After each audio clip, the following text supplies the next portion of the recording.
дискутираме и целиот сет на амандмани кои што се поднесени од страна на опозицијата, секако се во насока на подобрување на состојбата. Факт е, како што кажа и претходниот говорник, колегата Диме Велковски, дека се трудиме да направиме, направено е, меѓутоа треба да направиме многу повеќе.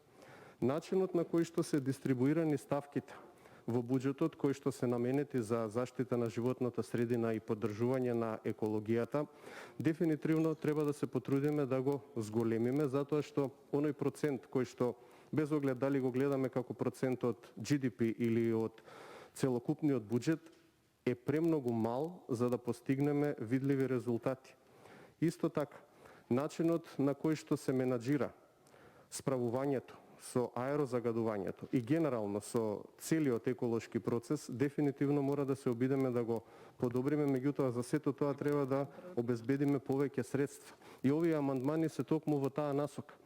И јас, како и професорката Силјановска, секој пат стојам на тоа дека треба да се поддржуваат овие законски решенија и предлог амандмани кои што се во насока на подобрување на животната средина и квалитетот на живот. И исто така и јас најодговорно тврдам дека сите оние законски решенија кои што ќе бидат во таа насока ќе ги поддржам без оглед на тоа од кого се предложени, затоа што на крајот на денот со истиот квалитет на воздух, со истиот квалитет на вода и со целиот квалитет на она што се вели заштита на животната средина се соочуваме сите.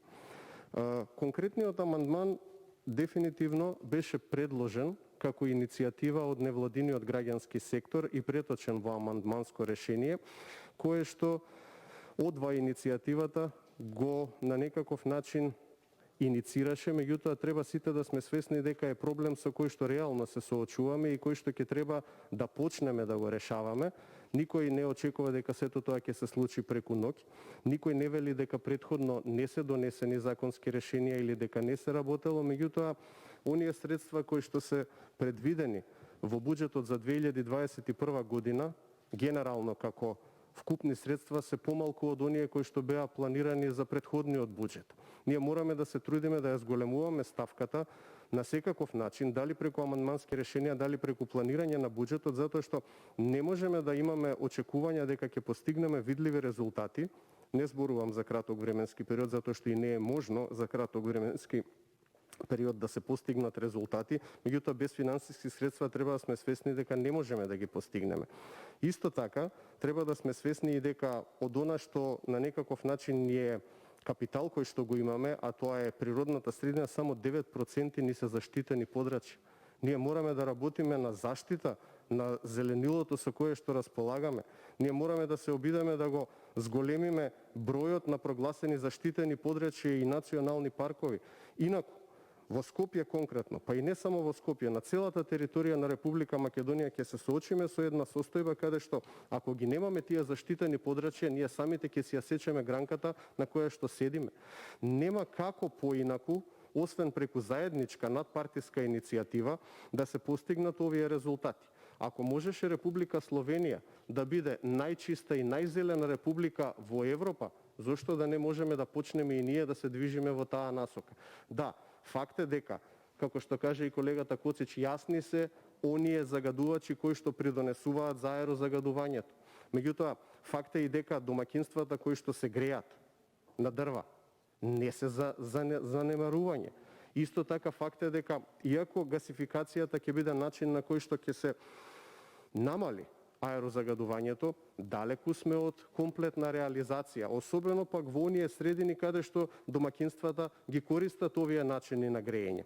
И затоа мора да бидеме свесни дека чекор по чекор мораме да се трудиме најпрво да ја зголемиме ставката на средства во буџетот кои што ќе бидат за оваа намена и исто така да ги дистрибуираме онака како што практично ќе можеме најадекватно да ги постигнуваме оние очекувани резултати чекор по чекор како што тоа беше позитивниот пример во Велес. Да, јас го памтам колегата Коцич како предводник од тие иницијативи и навистина тие иницијативи не одеа едноставно и лесно, меѓутоа човек не може и не смее да се откаже затоа што на крајот на денот, ако сите се откажеме, што останува со квалитетот на живот кој што ќе го имаме во Република Македонија. Сакам само да завршам, не сакам да одземам премногу време заради тоа што би требало да имаме во предвид дека има голем број на амандмани кои што треба да се разгледаат. Квалитетот на воздухот кој што го дишиме е директно поврзан и со она што го имаме како актуелен најголем проблем во Република Македонија, а тоа е ковид кризата. Еден од трите фактори покрај присуството на коронавирусот и големиот процент на хронични коморбидитети, кои што се можеби и причина за високиот морталитет, е квалитетот на воздухот кој што го дишиме, бидејќи хроничните обструктивни белодробни болести предничат како коморбидитети кои што генерално завршуваат со потешка клиничка слика.